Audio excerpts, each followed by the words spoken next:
Mon copain a percé tous les préservatifs. Pour me piéger et me forcer à avoir un bébé. Je m'appelle Amber et j'ai 31 ans. J'ai découvert ce que faisait mon petit ami Tyler un mardi après-midi, en rentrant plus tôt du travail à cause d'une migraine. Je n'étais pas censée être là, et il n'était pas censé fouiller dans notre tiroir de salle de bain, une aiguille à coudre à la main. Je suis restée dans l'embrasure de la porte, le regardant pendant une dizaine de secondes avant que mon esprit ne comprenne ce que mes yeux voyaient. Il tenait la boîte de préservatifs ouverte et perçait l'emballage de petits trous précis et méthodiques, comme s'il avait déjà accompli ce geste auparavant. Il ne m'avait pas remarqué au début, trop concentré, trop soigneux.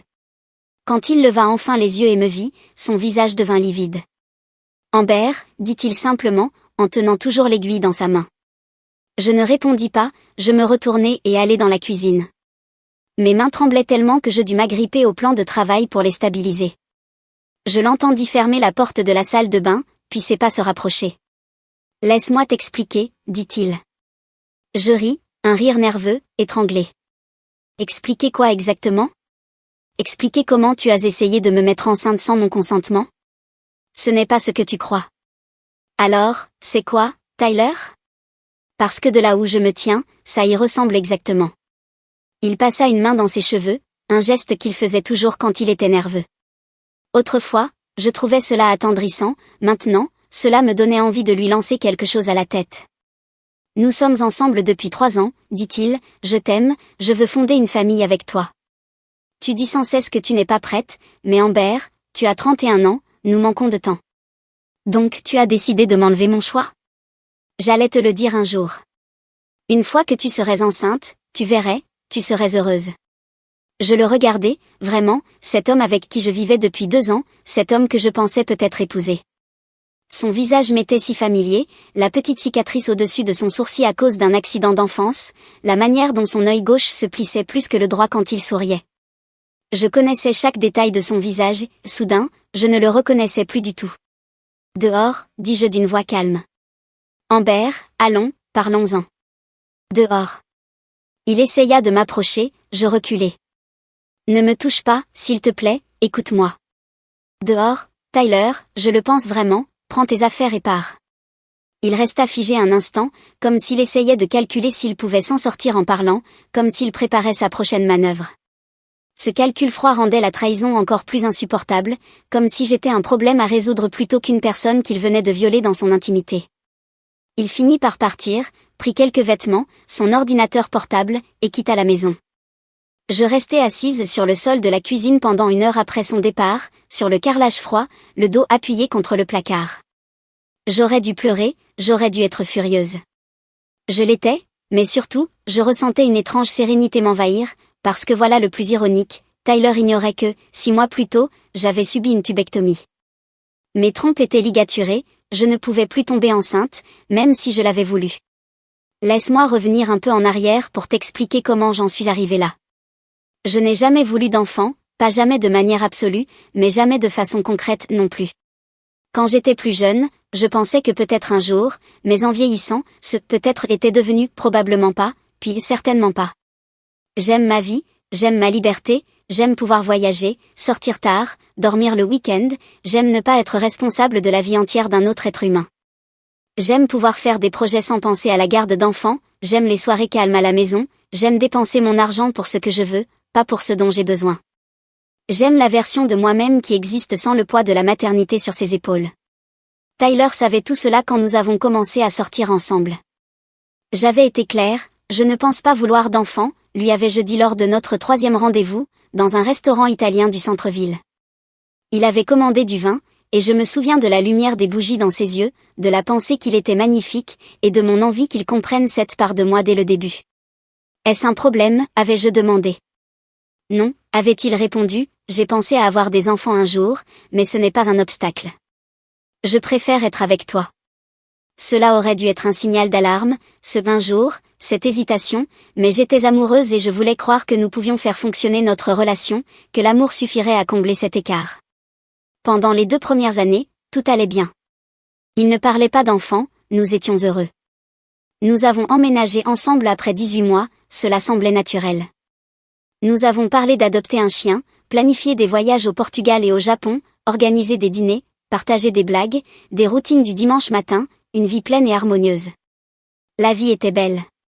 Puis son frère et sa belle-sœur ont eu un bébé, le neveu de Tyler, un petit garçon nommé Mason, et quelque chose a changé.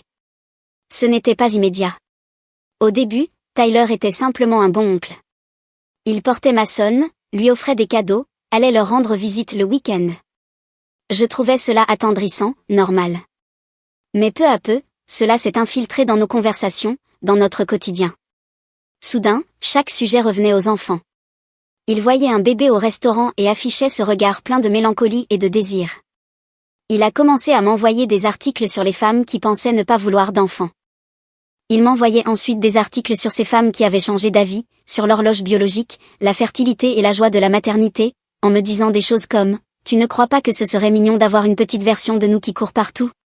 Je répondais non, vraiment pas, et il disait « Tu dis ça maintenant, mais… » Alors je lui répétais sérieusement « Tyler, je ne veux pas d'enfant, et ça n'a pas changé. » Il lâchait l'affaire quelques jours, puis recommençait, avec des sous-entendus, des suggestions, une pression subtile, des remarques sur le fait que je ferais une excellente mère, que j'étais naturellement douée avec les enfants, alors que je n'avais jamais prétendu l'être, que nous le regretterions si nous n'essayions pas au moins une fois. Nous avons commencé à nous disputer, de vraies disputes, pas de simples désaccords, des affrontements qui nous laissaient chacun à un bout du lit. Il m'accusait d'être égoïste, de ne pas tenir compte de ses sentiments, de le faire espérer pour rien. Je lui répondais que je ne l'avais jamais trompé, que je lui avais dit dès le début que je ne voulais pas d'enfant. Les gens changent d'avis, disait-il.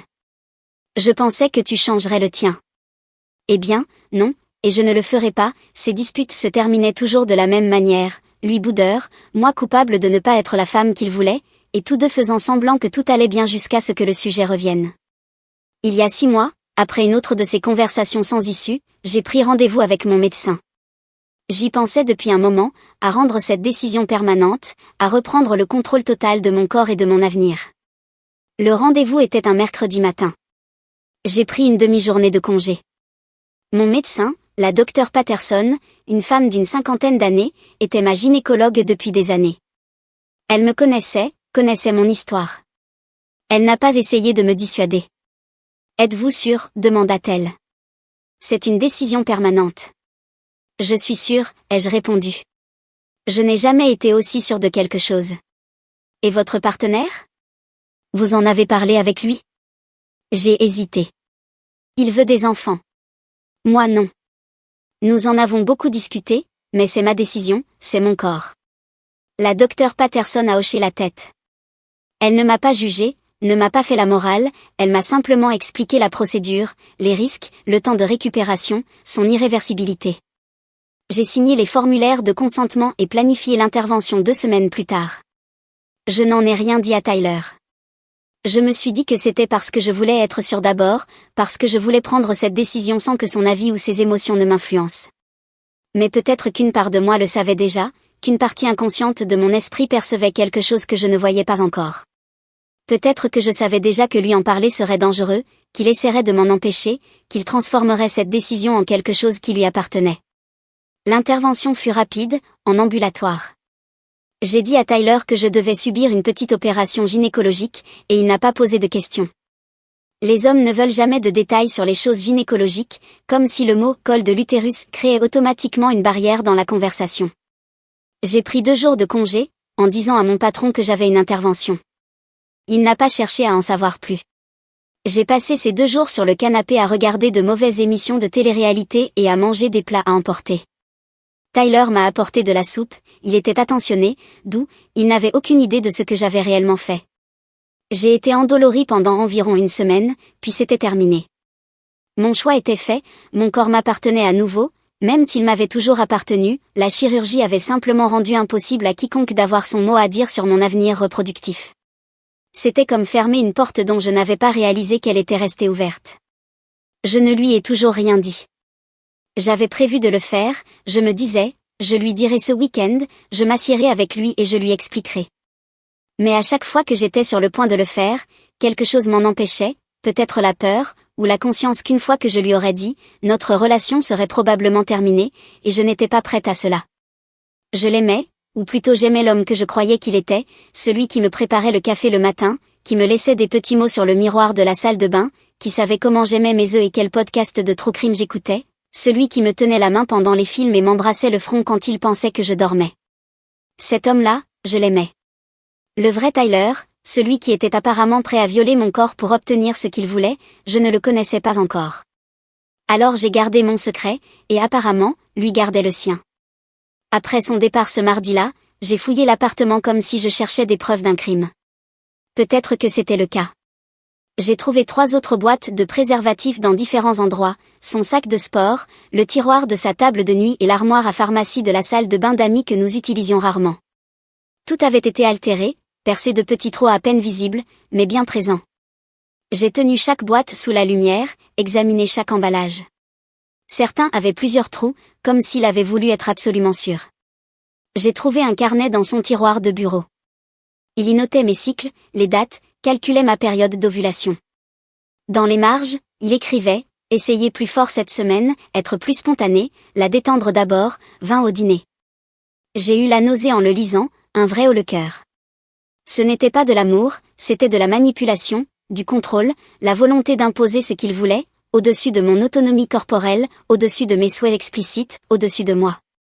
Il y avait d'autres notes aussi, des plans sur la façon dont il me soutiendrait pendant la grossesse, comment il serait présent à chaque rendez-vous, combien il était impatient d'être père, comme si tout cela était déjà décidé, comme si j'étais déjà enceinte, comme si mon corps n'était qu'un réceptacle pour ses rêves. J'ai pris des photos de tout. Le carnet, chaque page, chaque détail, j'ai tout photographié.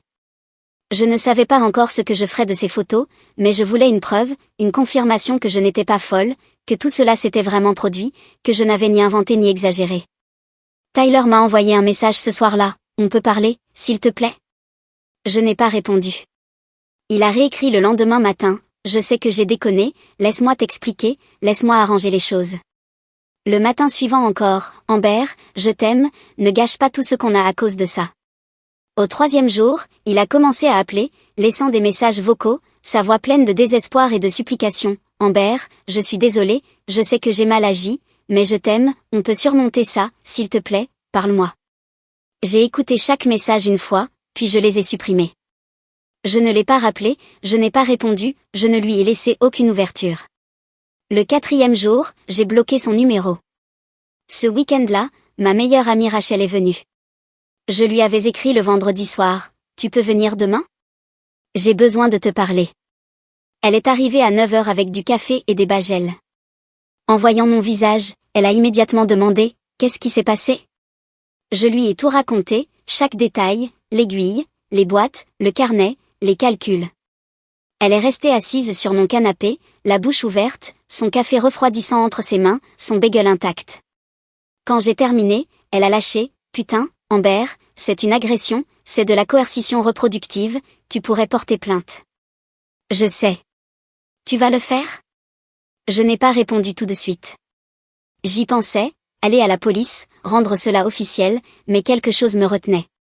Peut-être parce que je savais comment ces choses-là se passaient, parole contre parole, des preuves difficiles à établir, un système qui ne croit pas toujours les femmes. J'avais les photos, mais est-ce que ce serait suffisant? Est-ce qu'il prendrait ça au sérieux? Est-ce qu'il comprendrait qu'il s'agissait d'une véritable violation? Ou est-ce qu'il classerait ça comme une simple dispute de couple? Je ne sais pas encore, ai-je fini par dire. Rachel a serré ma main, quoi que tu décides, je suis là, tu le sais, n'est-ce pas? J'ai hoché la tête. Oui, je le savais. Rachel et moi étions amies depuis la fac, depuis un cours de sociologie en première année. Elle était la fille qui levait toujours la main, moi celle du fond qui prenait des notes. On nous avait mis ensemble pour un projet, et depuis, nous étions inséparables. Elle avait été là pour ma pire rupture avant Tyler, avec Connor, un type qui m'avait trompé avec une collègue. Elle m'avait aidé à déménager 3 fois, c'était la personne que j'appelais à 2h du matin quand je ne dormais pas. Elle était ma famille. Il y a autre chose, ai-je dit, quelque chose que je ne t'ai pas encore raconté. Je lui ai parlé de la tubectomie, du secret que je gardais, du rendez-vous avec la Dr Patterson, de l'intervention, de la convalescence, du fait que je n'en avais rien dit à Tyler, que je portais ce secret depuis 6 mois. Quand j'ai fini, Rachel a éclaté de rire, de vrais éclats qui lui ont fait couler les larmes. Elle riait si fort qu'elle a dû poser son café. « Oh mon Dieu », disait-elle en reprenant son souffle, « oh mon Dieu, Amber, il a passé des mois à percer des préservatifs, et tout ce temps, tu étais stérile, c'est la plus belle justice poétique que j'ai jamais entendue. J'ai ri aussi, et ça faisait du bien. C'était comme relâcher une pression accumulée depuis trop longtemps. Nous avons ri jusqu'à en avoir mal au ventre, jusqu'à pleurer, jusqu'à ce que l'absurdité, l'horreur et le soulagement se mélangent en quelque chose qui ressemblait presque à de la joie. Est-ce qu'il sait, demanda Rachel une fois que nous avons retrouvé notre souffle. Tu lui as dit? Non. Tu vas le faire? J'y ai réfléchi, imaginant Tyler consultant son téléphone chaque jour, calculant les dates, attendant de voir si son plan avait fonctionné, s'attendant à ce que je lui annonce une grossesse, devenant de plus en plus confus quand rien ne se passait, de plus en plus frustré, se demandant ce qu'il faisait mal. Pas encore, ai-je répondu. Laisse-le se poser des questions. Tu es diabolique, dit Rachel en riant, j'adore ça. Nous avons passé le reste de la journée ensemble, commandé des pizzas, regardé des films, sans parler de Tyler. C'était exactement ce dont j'avais besoin, quelque chose de normal, simple, sans complications. 2 semaines ont passé. Tyler m'a envoyé des emails, longs, des pages et des pages d'explications, d'excuses, de justifications. Je les ai tous lus, mais je n'ai pas répondu. Dans le premier, il s'excusait, reconnaissait que ce qu'il avait fait était mal, disait qu'il s'était laissé emporter par l'idée de fonder une famille, qu'il m'aimait et voulait arranger les choses. Dans le deuxième, il expliquait son enfance, ses parents, l'importance qu'avait pour lui la famille, comment voir son frère avec Mason avait réveillé quelque chose en lui. Dans le troisième, il se justifiait, disait qu'il savait que je serais une mère formidable, qu'il était certain que je changerais d'avis une fois enceinte, qu'il voulait seulement nous offrir l'avenir que nous méritions. Chaque email me rendait plus furieuse que le précédent, la façon dont il se mettait toujours au centre, la manière dont il parlait de mon corps comme d'un moyen d'arriver à ses fins, et surtout, le fait qu'il ne semblait jamais comprendre qu'il m'avait violée dans mon intégrité. Il a envoyé des fleurs à mon bureau, un énorme bouquet de roses. Mes collègues ont fait des O et des A, demandant qui était l'heureux élu. Je les ai donnés à la réceptionniste. Profitez-en, ai-je dit. Je n'en veux pas, elle avait l'air confuse, mais elle les a prises. Je suis retournée à mon bureau, essayant de me concentrer sur mon travail, d'oublier. J'essayais de ne pas penser à Tyler, de ne pas penser au fait qu'il continuait à essayer de me manipuler, même maintenant. Un soir, il est venu jusqu'à mon immeuble. J'étais à la maison, je venais de rentrer de la salle de sport, transpirante, fatiguée, pas d'humeur à recevoir qui que ce soit. J'ai entendu frapper, en regardant par le Judas, j'ai vu Tyler dans le couloir, tenant un sac de mon restaurant thaï préféré. Je l'ai observé à travers le petit trou pendant 20 minutes. Il frappait doucement toutes les quelques minutes, appelait mon nom, Amber, je sais que tu es là, ta voiture est dans le garage, s'il te plaît, parle-moi, j'ai apporté de la nourriture, ton plat préféré, le pad thaï que tu aimes. Je n'ai pas répondu. Je suis restée immobile, dans mon propre appartement, à le regarder par un trou minuscule dans ma porte, me sentant comme prisonnière de chez moi. Finalement, il est parti. J'ai entendu son soupir, le bruit du sac qu'il posait devant ma porte, puis ses pas qui s'éloignaient. J'ai attendu 10 minutes pour être sûr qu'il était vraiment parti, puis j'ai ouvert la porte. Le sac était toujours là. Je l'ai rentré à l'intérieur et jeté sans l'ouvrir. Je ne pouvais pas manger quelque chose qu'il avait apporté, cela aurait semblé accepter un geste de lui, rouvrir une porte que j'avais fermée avec tant d'efforts. Durant cette période, ma sœur Jennifer m'a appelée. Elle a 4 ans de moins que moi et a déjà 2 enfants, une fille, Emma, 5 ans, et un garçon, Luc, 3 ans. Elle a toujours été la responsable, celle qui fait tout dans le bon ordre, les études, la carrière, le mariage, la maison, les bébés, celle dont maman est fière. Moi, j'ai toujours été la désordonnée, celle qui ne s'engage pas, qui change de travail, qui déçoit maman en ne se fixant pas, en ne suivant pas le script, en ne faisant pas d'enfants. J'ai entendu ce qui s'est passé, dit Jennifer. Tyler m'a appelé. Évidemment. Qu'est-ce qu'il t'a dit? Que vous vous êtes disputé, que tu ne lui parles plus. Il avait l'air très bouleversé. Il voulait savoir si je pouvais aider. Aider à quoi? À me convaincre de le reprendre? Il ne l'a pas dit comme ça. Il a juste dit qu'il avait fait une erreur et qu'il voulait arranger les choses. Amber, il semblait vraiment mal. Quoi qu'il se soit passé, tu devrais peut-être lui laisser une chance de s'expliquer. Les relations, c'est une question de communication, tu sais. J'ai senti quelque chose de chaud et de violent me monter à la poitrine. Il a essayé de me piéger, Jen. Il a percé des trous dans nos préservatifs. Il a essayé de me mettre enceinte sans mon consentement. Silence. Long, lourd. Tu es sûr? Ça ne ressemble pas à Tyler. Il a toujours été si gentil, si attentionné. Je l'ai vu le faire. J'ai trouvé son carnet, celui où il notait mes cycles, où il planifiait quand j'essayais plus fort. J'ai des photos de tout. Nouveau silence. Je pouvais entendre sa respiration, l'entendre réfléchir. C'est vraiment tordu, dit enfin Jennifer.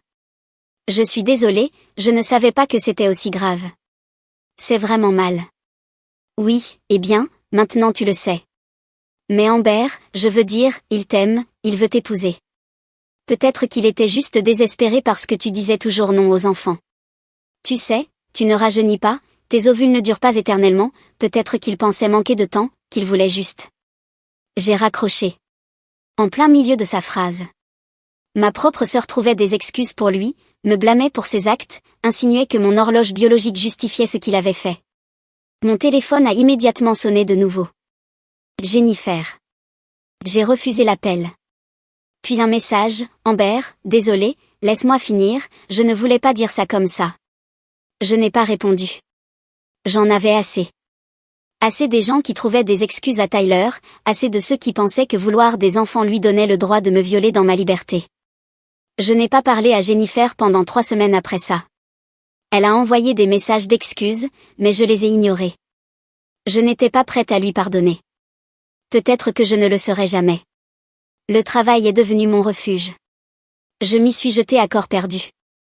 Je suis chef de projet dans une start-up technologique appelée Nexus. Nous développons des logiciels pour petites entreprises, systèmes de gestion des stocks, points de vente, des choses ennuyeuses mais essentielles au monde, auxquelles personne ne pense.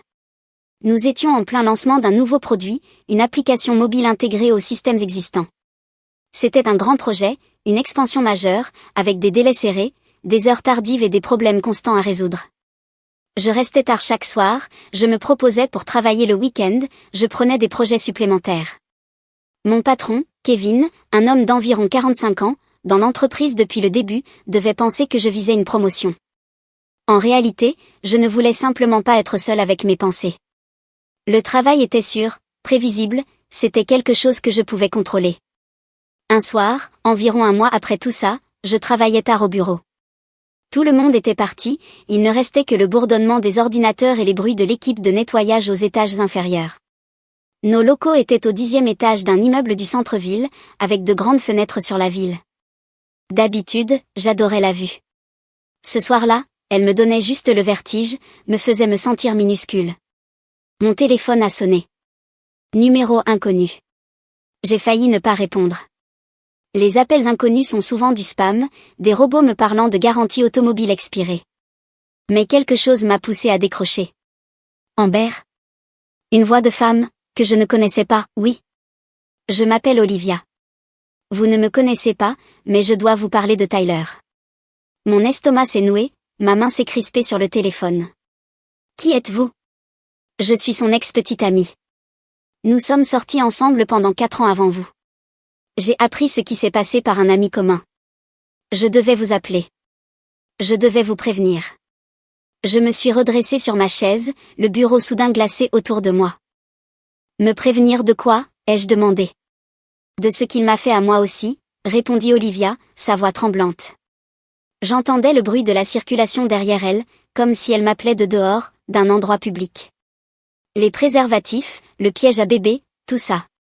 Le bureau sembla vaciller autour de moi, ou peut-être était-ce moi. Quoi? 3 ans plus tôt, dit-elle, nous étions ensemble depuis 4 ans. Je lui disais sans cesse que je n'étais pas prête pour des enfants. J'avais 25 ans, je voulais finir mes études de master en travail social, j'avais des projets. Puis j'ai commencé à me sentir étrange, nauséeuse, fatiguée. Mes règles étaient en retard. J'ai fait un test, et il était positif. Mon cœur s'est arrêté. Oh mon Dieu! Je ne comprenais pas comment c'était possible. Nous faisions attention, nous utilisions toujours une protection. J'étais aussi sous pilule, double protection, parce que je ne voulais vraiment pas d'enfant à ce moment-là. Mais un jour, j'ai trouvé une boîte de préservatifs dans son tiroir, et ils avaient tous des trous, des tout petits trous, exactement comme ce que tu as décrit. Mes mains tremblaient. J'ai mis le téléphone sur haut-parleur et posé sur le bureau, de peur de le laisser tomber. Qu'est-ce que tu as fait? Je l'ai confronté. Je lui ai montré les préservatifs. Il a avoué. Il a dit qu'il était désolé, mais que tout arrivait pour une raison, que nous étions faits pour être parents, que je serais heureuse une fois le bébé arrivé. Il était si calme, comme si ce n'était pas grave, comme s'il n'avait pas trahi ma confiance, comme s'il ne m'avait pas violée dans le sens le plus intime du terme. Elle s'interrompit. J'entendais sa respiration saccadée, comme si elle luttait pour ne pas pleurer. Je n'étais pas heureuse, Amber. J'étais terrifiée, furieuse.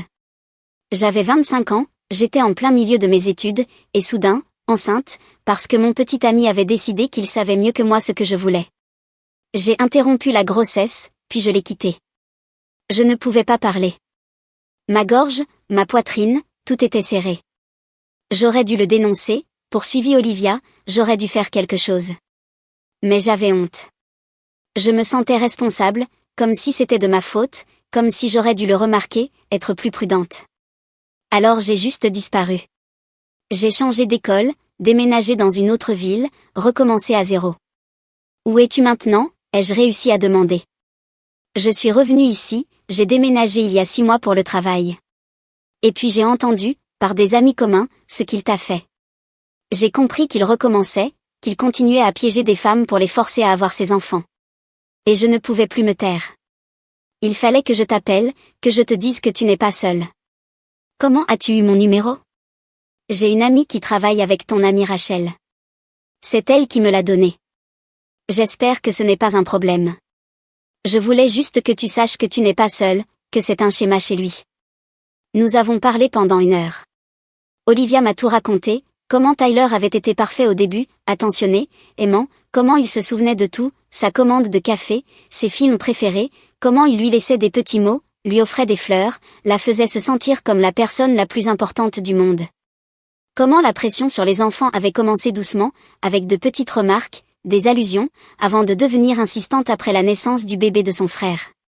Comment il était devenu obsédé par l'idée d'être père, parlant de leurs futurs enfants comme s'ils existaient déjà, comme si tout était décidé, comme si son opinion à elle n'avait plus d'importance. Comment il justifiait ses actes en disant qu'il l'aimait, que c'était le destin, qu'elle le remercierait plus tard. C'était comme entendre ma propre histoire racontée par quelqu'un d'autre. Chaque détail, chaque manipulation, chaque violation, tout était identique. Y en a-t-il eu d'autres, ai-je demandé. Entre toi et moi? Je ne sais pas vraiment, répondit Olivia, mais je le soupçonne. Il y a eu une fille, Brittany. Ils sont sortis ensemble environ 6 mois après moi. J'ai entendu dire qu'elle l'avait quitté brusquement, qu'il la mettait sous pression pour avoir des enfants. Je l'ai contactée après avoir appris ton histoire. Elle m'a confirmé qu'il avait franchi des limites, qu'il insistait, mais qu'elle s'en était sortie avant que ça n'aille aussi loin qu'avec nous. Mon Dieu. Oui, je pense qu'il y en a peut-être d'autres, mais je ne peux pas en être sûre. Tyler est doué pour compartimenter. Il ne présente jamais ses petites amies à ses amis avant d'être sûr, il garde tout séparé.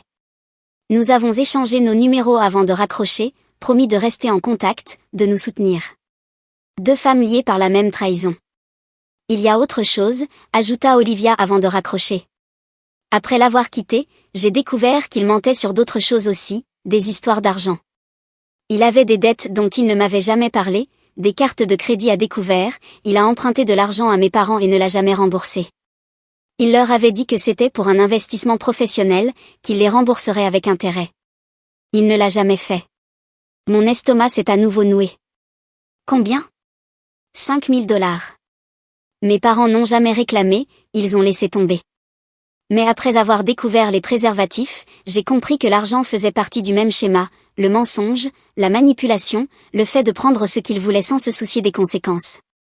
Je ne sais pas s'il t'a fait la même chose, mais sois prudente. Vérifie tes comptes, ton crédit, assure-toi qu'il ne t'a rien pris d'autre. Après avoir raccroché, je suis restée assise longtemps dans le bureau plongé dans le noir. L'équipe de nettoyage était passée à un autre étage, le bâtiment était silencieux, juste moi, les lumières de la ville et le poids de tout ce que je venais d'apprendre.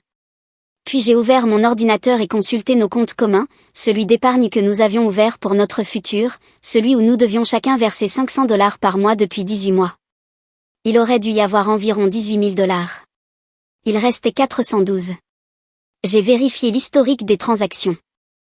Des retraits, des dizaines, tous effectués par Tyler au cours des 6 derniers mois, de petites sommes qui n'attiraient pas l'attention. $50 ici, 100 là, parfois 2 cents, mais au total, des milliers envolés. J'ai eu l'impression qu'on m'écrasait la poitrine, que tout l'air quittait mes poumons. Ce n'était même pas l'argent, c'était le mensonge, la dissimulation, le fait qu'il m'ait regardé dans les yeux pendant des mois tout en me volant, tout en planifiant de me piéger, tout en me trahissant à chaque niveau possible. J'ai vérifié mes comptes personnels, mes chèques, mon épargne, mes cartes de crédit. Tout semblait en ordre, mais j'ai quand même demandé mon rapport de crédit pour être sûr. Et là, je l'ai vu, une carte ouverte à mon nom, que je n'avais jamais demandé, avec $8000 de dépenses. J'ai immédiatement appelé la société de cartes de crédit, expliqué la situation. Ils m'ont transféré au service de fraude, une femme nommée Patricia, à la voix fatiguée mais compatissante.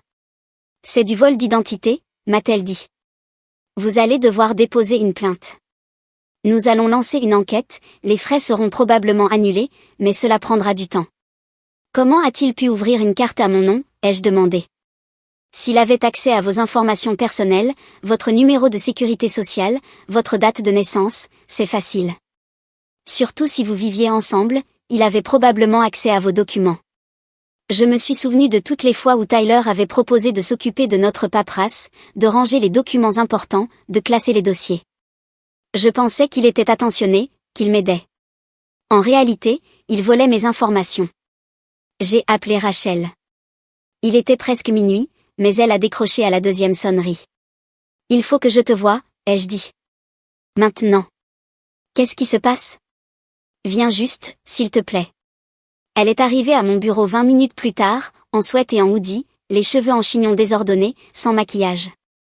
Elle dormait sûrement quand je l'ai appelée, mais elle est venue. Nous nous sommes installés dans la salle de conférence, les lumières de la ville s'étendant devant nous, et je lui ai tout raconté, Olivia, l'argent, la carte de crédit, la réalisation que l'homme que j'avais aimé n'existait pas, qu'il n'avait été qu'un masque, une mise en scène, et qu'en dessous, il y avait quelqu'un que je ne connaissais pas du tout. On va aller à la police demain matin, a dit Rachel. C'est de la fraude, du vol d'identité, je ne sais même pas comment appeler ça. Je sais.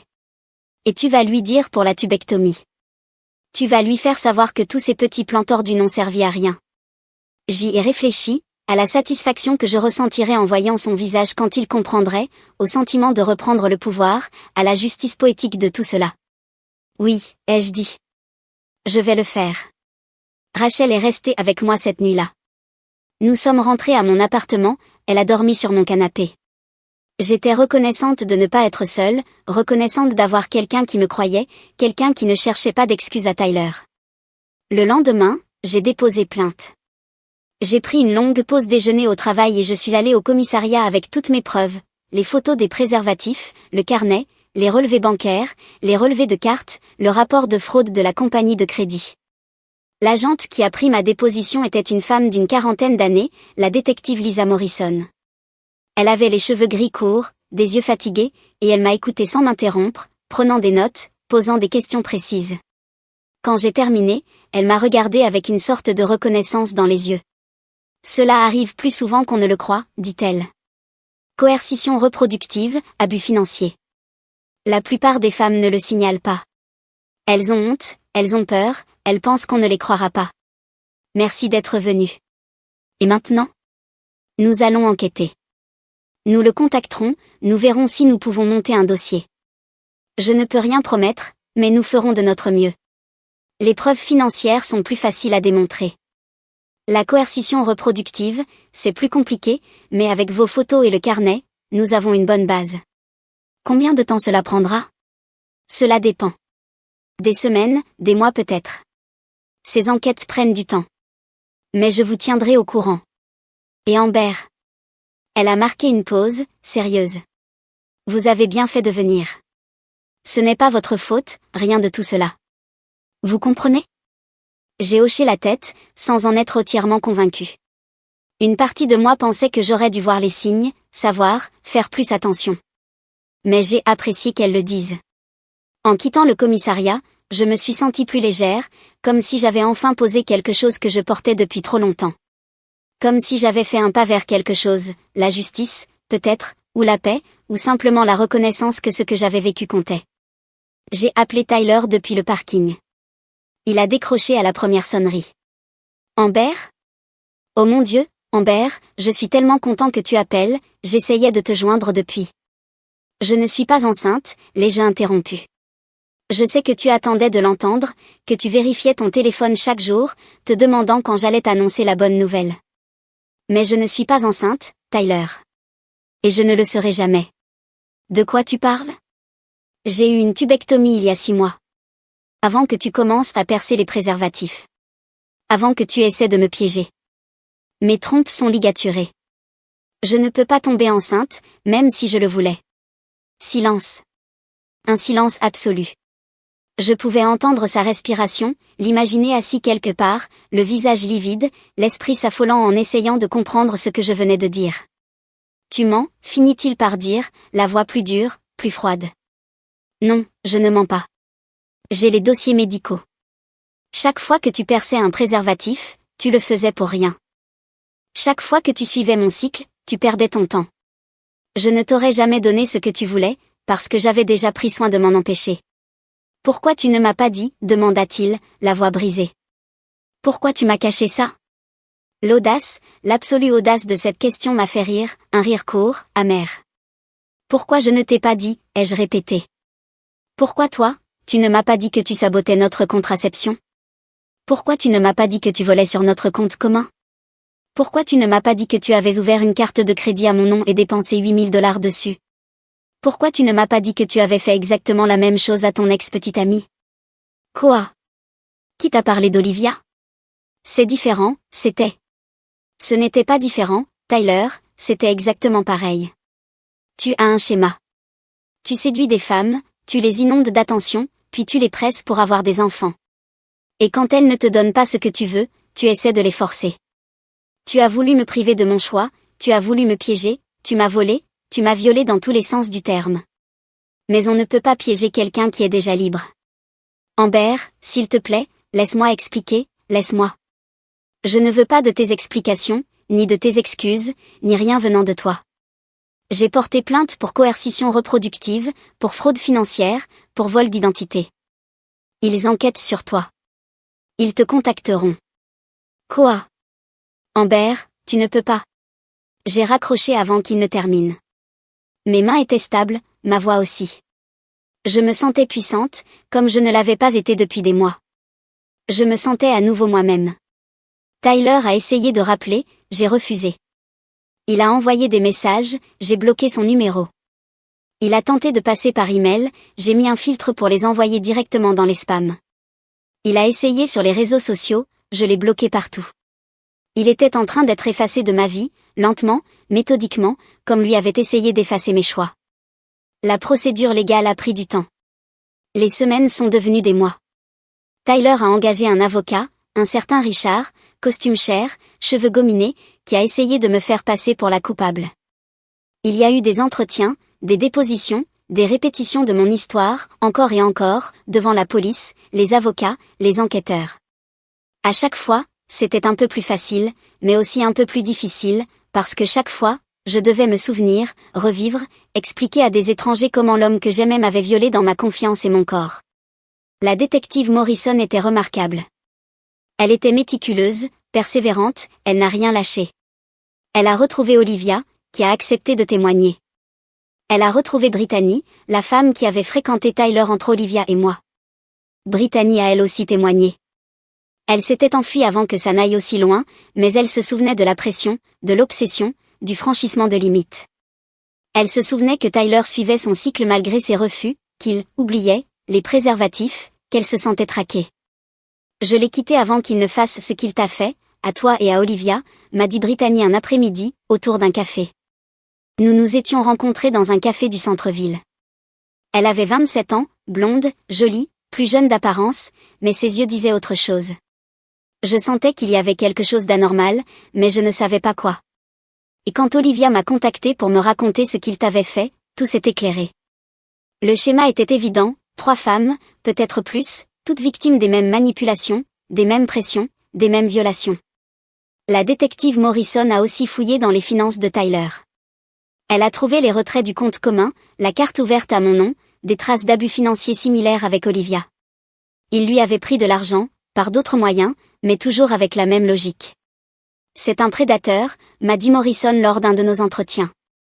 Pas au sens habituel, mais il cible les femmes, il les manipule, il prend ce qu'il veut sans leur consentement. C'est un comportement prédateur. Je n'avais jamais pensé à Tyler comme ça, mais elle avait raison. C'était exactement ce qu'il était. Pendant cette période, j'ai déménagé. J'ai pris un nouvel appartement, une chambre, étage élevé, grande fenêtre donnant sur une autre partie de la ville. Un endroit à moi seul, sans souvenirs partagés, sans fantômes, sans odeur persistante de son parfum ni écho de ses pas. Rachel m'a aidé, ainsi que quelques collègues.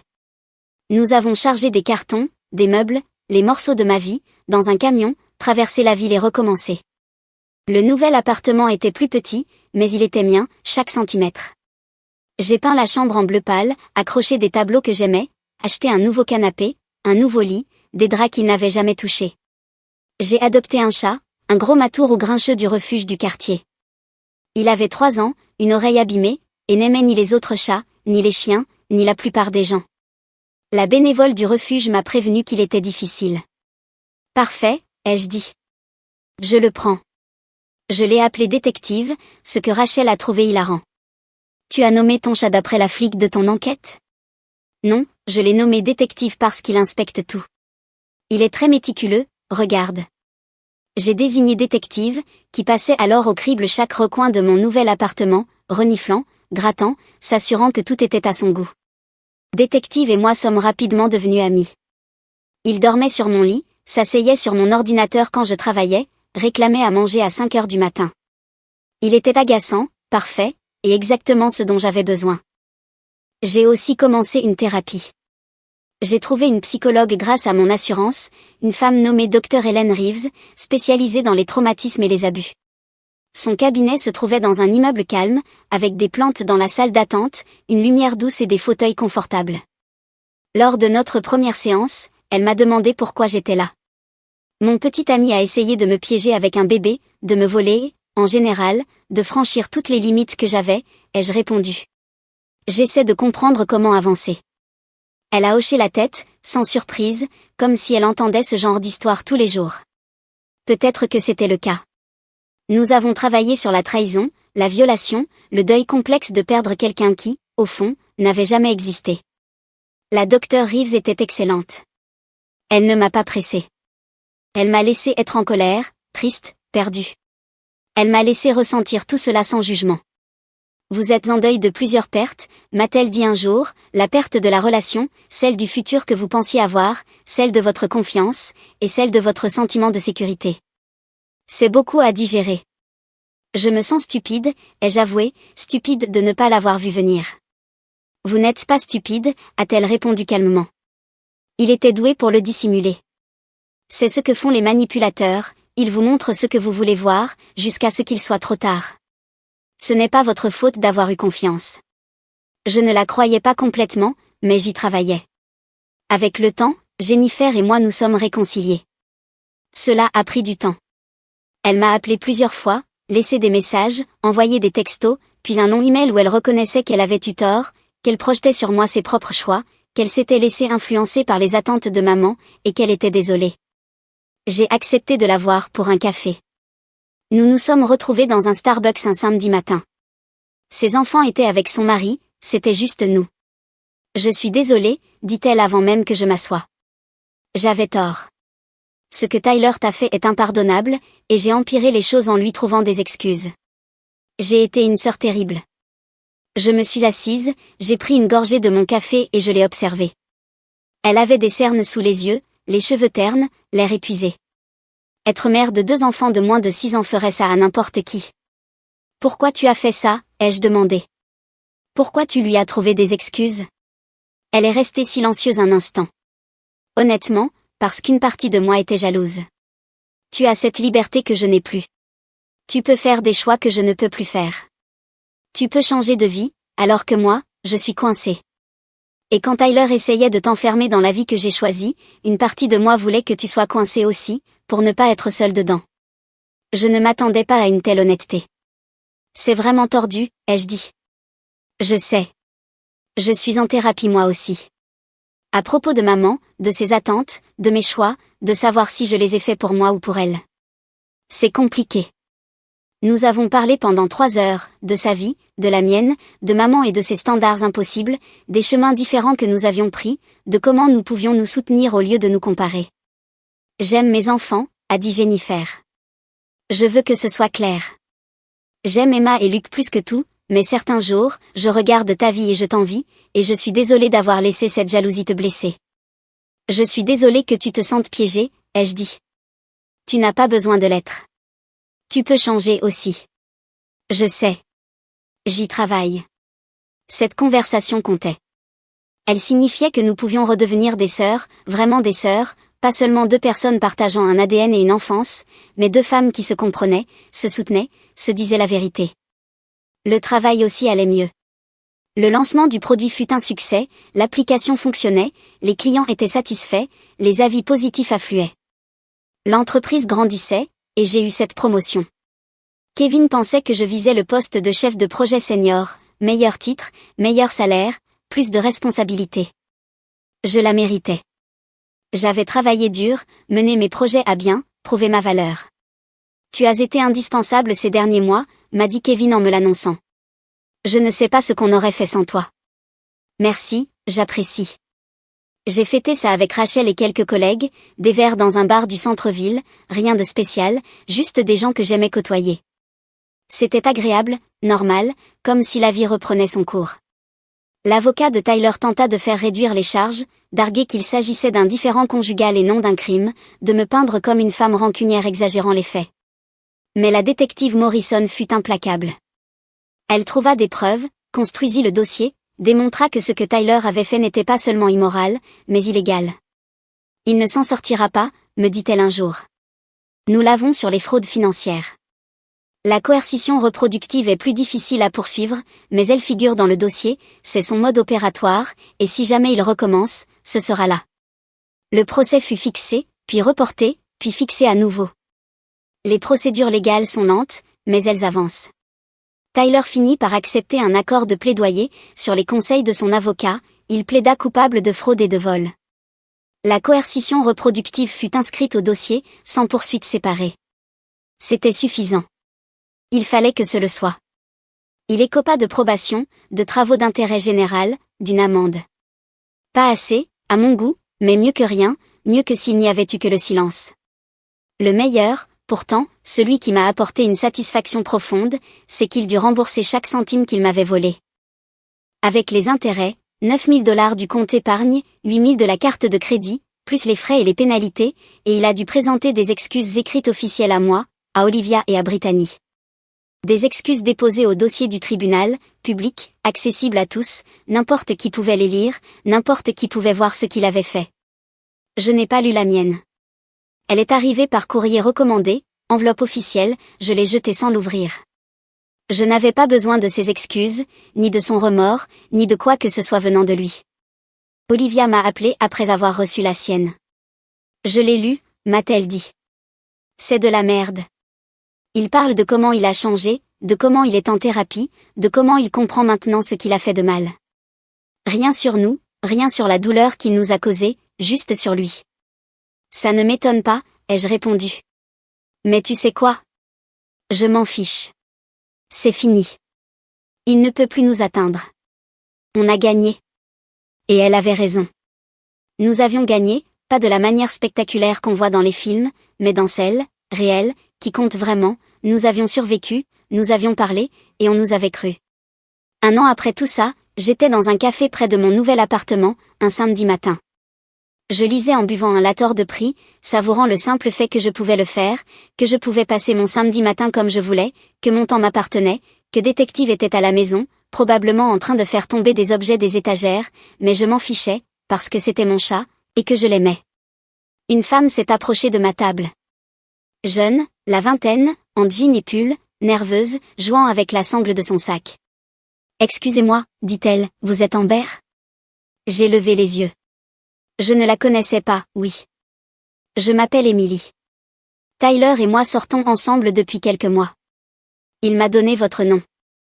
Il a dit que je devrais vous parler si je voulais savoir la vérité sur votre rupture. Mon sang s'est glacé, ma main s'est crispée sur ma tasse. Il sort encore avec quelqu'un? Oui. On s'est rencontrés en ligne. Il a été vraiment génial, mais ces derniers temps, il parle beaucoup d'enfants, et j'ai seulement 24 ans, je ne suis pas prête. Il insiste, et je voulais savoir ce qui s'était passé entre vous deux. Il a dit que vous me diriez si je demandais. J'ai désigné la chaise en face. Assieds-toi. Émilie s'est assise, l'air effrayé, fragile, tout ce que Tyler recherchait chez une femme. Je lui ai tout raconté. Absolument tout. Les préservatifs, le carnet, le vol, les autres femmes, le procès, l'accord de plaidoyer. Son visage est devenu livide, puis blanc.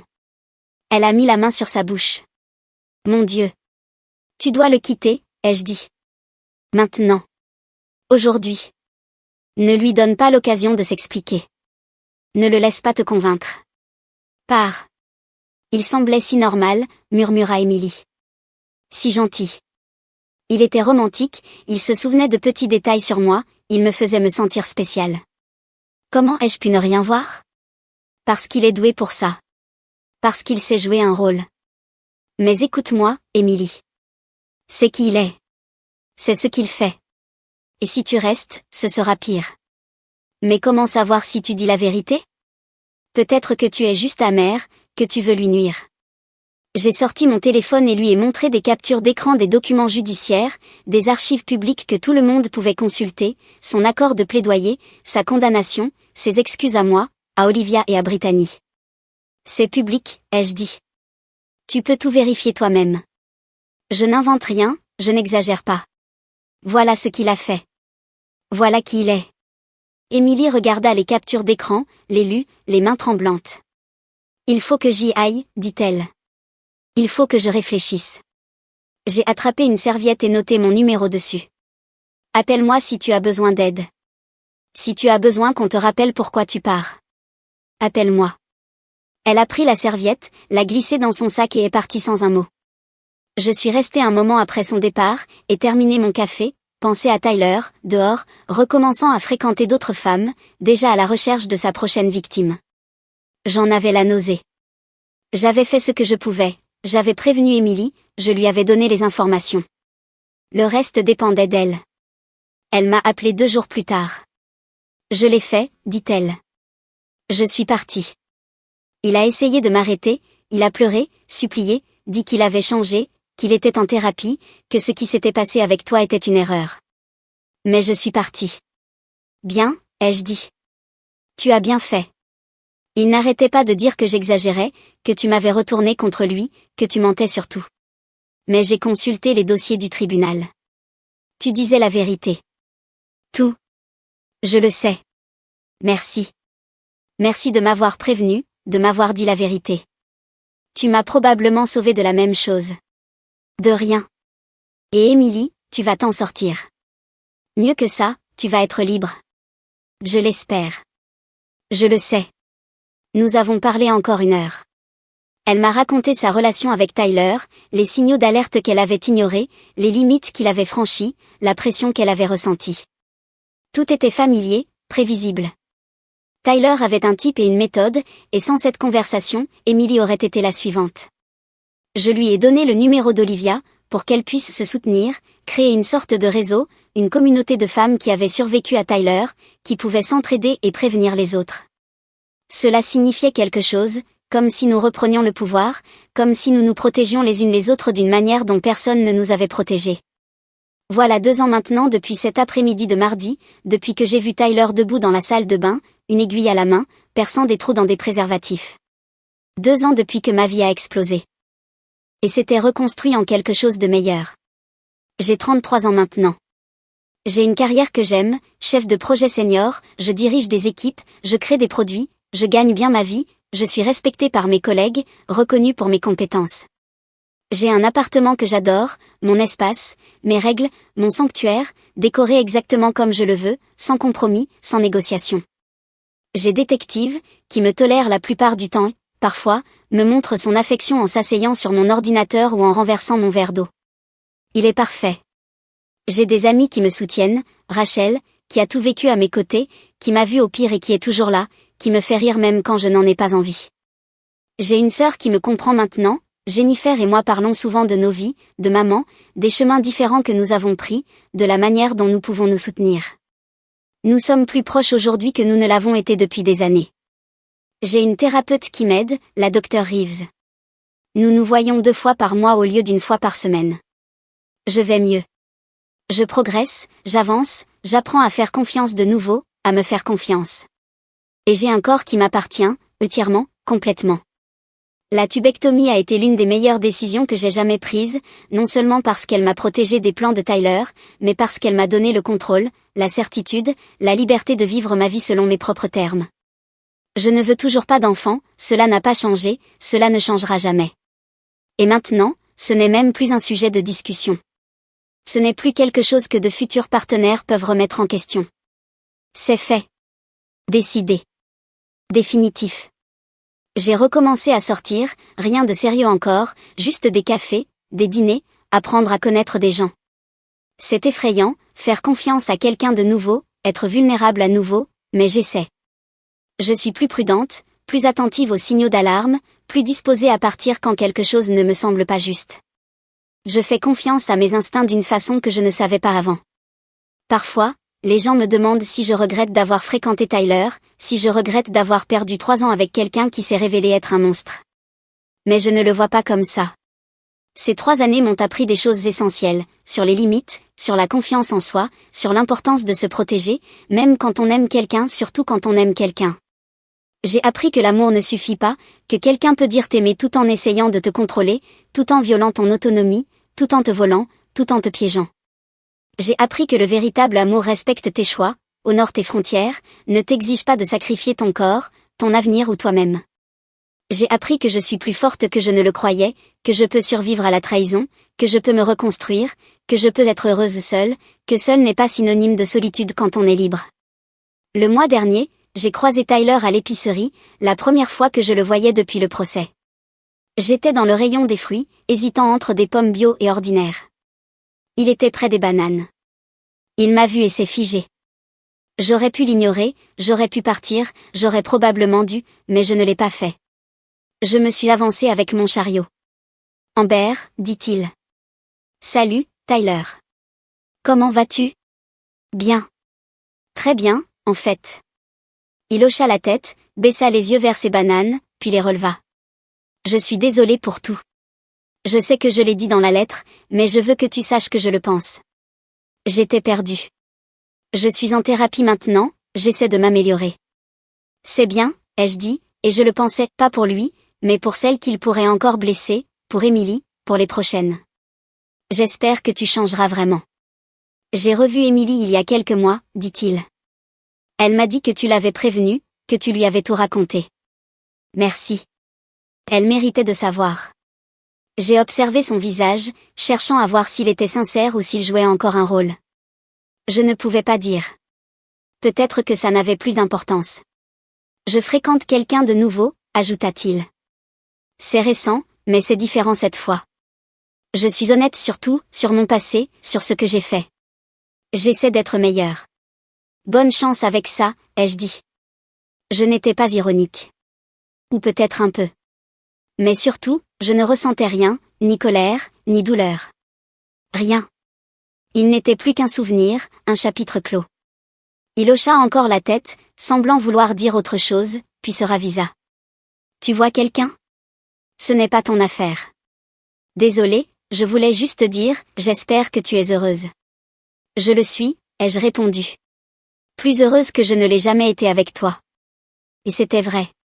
Chaque mot. J'étais plus heureuse, plus libre, plus moi que je ne l'avais été depuis des années.